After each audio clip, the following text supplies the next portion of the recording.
마태복음 27장 11절부터 14절에는 예수님께서 유대인들 대제사장들과 그리고 서기관들 지도자들에 의해서 고발을 당하는 이야기가 나옵니다.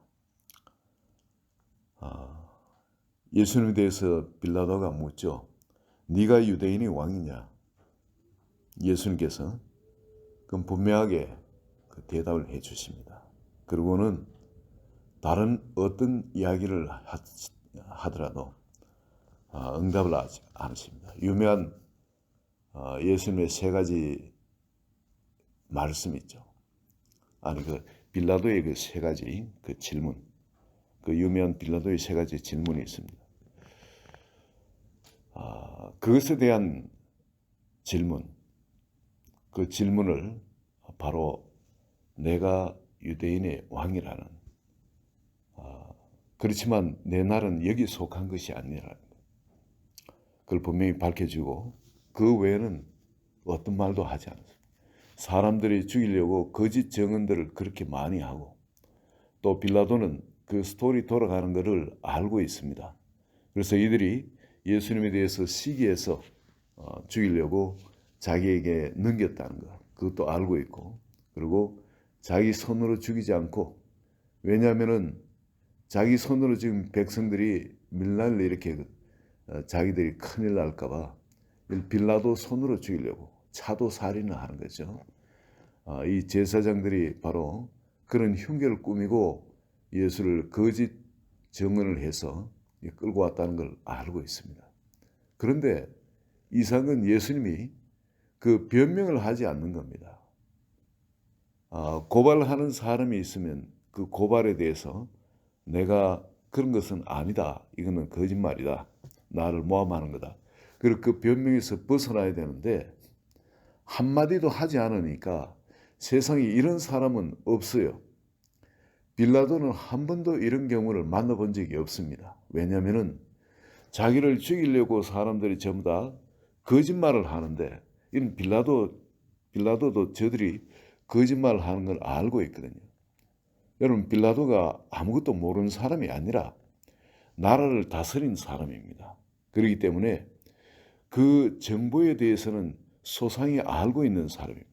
특히 이 잘못하면은 이 사람을 왕으로 삼는다 해가지고 온 백성이 일어나면은 큰일 나는 겁니다. 자기한테 큰 위협이 오기 때문에, 특히 이 반역이라든지 이런 부분, 누가 왕으로 일어선다는 이런 부분에 대해서는 아주 촉각이 민감하게 되어 있는 사람이 바로 그 총독으로 그 나라를 다스리고 있는 빌라도인 겁니다. 그런데 빌라도가 예수님에 대해서 정보를 모르겠습니까? 예수님이 집회 있는 곳마다 사람을 보내서 따라다니면서 정보를 계속 채취하라. 이산 동향이 있는지, 이산 마을이 있는지, 그런 거를 청취하도록 그렇게 사람을 분명히 보내서, 그런 것이 없으면 지도자가 아니죠. 분명히 그 국가정보원, 그러니까 그 사람 파송해가지고 돌아가는 이야기, 그 사람이 어떤 것인지, 어떤 일을 했는지 소상히 계속 보고하도록 그렇게 했을 겁니다. 그 누구보다도 예수님에 대해서 잘 알고 있고, 이 사람은 위험인물이 아니다, 그걸 잘 알고 있는 겁니다. 그리고 지금 대제사장들하고 관계가 어떤 관계에 있다는 거, 그것도 알고 있는 겁니다. 그런데 지금 대제사장들의 시기로 모함해서 죽이려고 고발을 한데도 한마디도 하지 않으니까 여기에 대해서 빌라도가 심히 이상하게 생각합니다. 이 예수님은 이제 십자가로 가기로 결정을 하셨거든요. 그러나 최종 판결 내린 사람한테 내가 누구라는 거, 이거는 분명히 밝히고, 그리고 그 길로 걸어갑니다.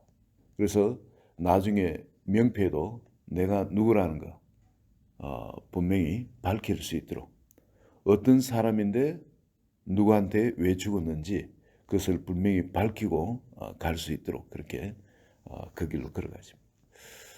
우리 진리의 길을 가면서 예수님 많이 억울하죠. 그리고 또 내가 사랑을 그렇게 베풀고 했는데 그들이 거꾸로 죽이려고 거짓으로 모함한다는 것. 이거는 악해도 아주 악한 겁니다. 사랑을 베푸는 사람한테 거짓 모함으로 죽이려고 그렇게 모함을 한다. 이는 악해도 보통 악한 거 아닙니다. 근데 예수님은 변명을 하지 않습니다.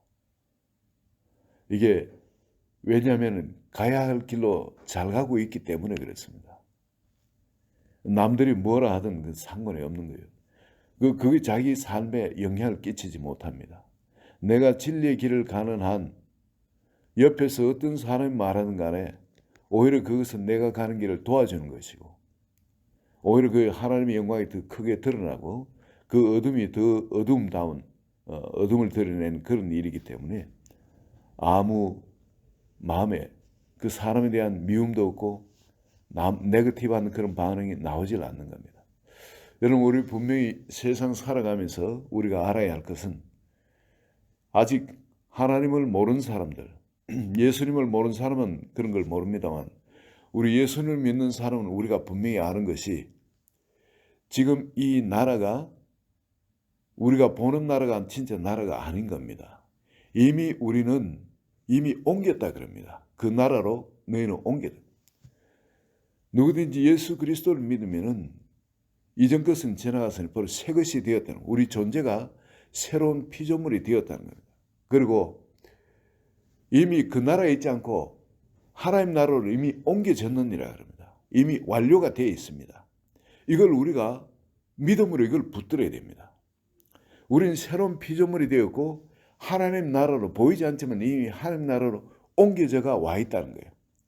그리고 또한 예수님이 우리 속에 주인으로 와 계시는 겁니다. 내 주인이 이미 바뀌어버린 겁니다. 이거를 우리는 알아야 됩니다. 또 하나는 예수님의 그분의 말씀이 바로 길입니다. 그분이 그 생명입니다. 그렇기 때문에 우리 앞에 보여주시는 그 길, 그 생명의 길을 우리가 믿음으로 걷고 있다면은 다른 데서는 어떤 말이 어떻게 오더라도 여러분 그거는 하나님의 영광이 드러나는 길입니다. 마이너스가 심하면 그만큼 플러스도 심하게 되어 있습니다. 크게 되어 있습니다. 그렇기 때문에 우리 예수 믿는 사람이 교회 다니면서 보면은 어떤 사람이 이런 말을 하는데 내가 그러지 않는데 나한테 이렇게 뭐 욕하고 험담하고 뭐 한다는 그런 때문에 마음에 깊이 상처를 받고 힘들고 어려워. 근데 여러분 예수님은 그렇지 않은 걸 갖고 모함을 받는데도 이렇게 힘들어합니다. 우린 여러분 대부분 보면 조금이라도 그런 것이 있기 때문에 그런 말을 들어도 어쩌면 쌀지 모릅니다. 들어도 싸요 어떻게 보면. 우리한테 완벽한 사람은 없지 않습니까? 약간이라도 어떤 그런 것이 있기 때문에 그런 말을 들을 만한 그런 게 있기 때문에 그런 말을 듣기가 쉽습니다. 사실은 오해가 있어도 오해받을 어떤 소지가 좀 있을 수 있죠. 그러나 예수님은 철저하게 남을 위해서 모든 걸 바쳐 사랑하신 분입니다. 그 생명의 빛을 사람들한테 비춰주시기 위해서 그들을 구원하시기 위해서 오셨는데 그런 심각한 오해, 그 오해로 그들이 예수님을 죽이는 그런 상황에 들어가서도 예수님을 한마디 변명을 하지 않으시고 그냥 그 믿음의 길을 그냥 생명의 길을 그냥 걸어가시는 겁니다. 이 변명하지 않는다는 거. 여러분 이게 시시한 것이 아니라 굉장한 겁니다. 억울한 일을 당하잖아요. 그 억울한 일에 우리가 같이 대응하지 않는 것.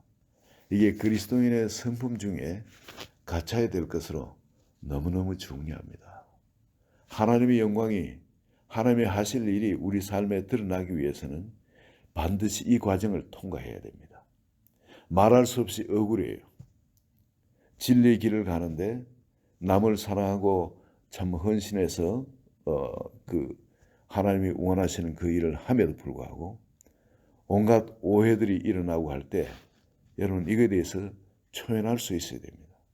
그에 대해서 남들이 오해하면서 그 길을 가지 못하도록 온갖 방해를 하고 할 때 모욕을 하고 그럴 때도 여러분 그에 대해서는 초연해야 이게 우리 그리스도인들이 하나님이 원한 자리에 들어갈 수가 있는 거예요. 이거 없이는 여러분 이게 오는 거를 이상한 일 당한 것처럼 생각하지 마십시오. 예수님도 이런 일을 당하시고 그 영광에 들어가신 거거든요. 그렇기 때문에 여러분 이런 일이 다가오면은 거기에 대해서 어떤 반응을 하신 이 세상의 것으로 반응을 해서는 안 되는 겁니다. 물론 말할 수 없이 억울하죠. 정말 또 어떤 그 사람에 대해서는 분한 생각도 들 수가 있죠. 그러나 여러분 주님께서 우리에게 보여주시는 길이 바로 그 길인 겁니다. 그런 억울한 일을 당하고 모함을 당하고 그리고 등 뒤로 칼을 맞고 모욕 침뱉음을 당하고 뺨을 맞고 그 길을 그 수욕으로 배불리는 그 길이 우리 사역장에는 반드시 있다는 겁니다. 그렇지만은 그런 것이 왔을 때 부정적으로 반응하지 마시고 이거 이제 하나님이 영광을 받으실 시간이 가까워져 오는구나. 그리고 우리는 묵묵히 그 길을 가시면 됩니다.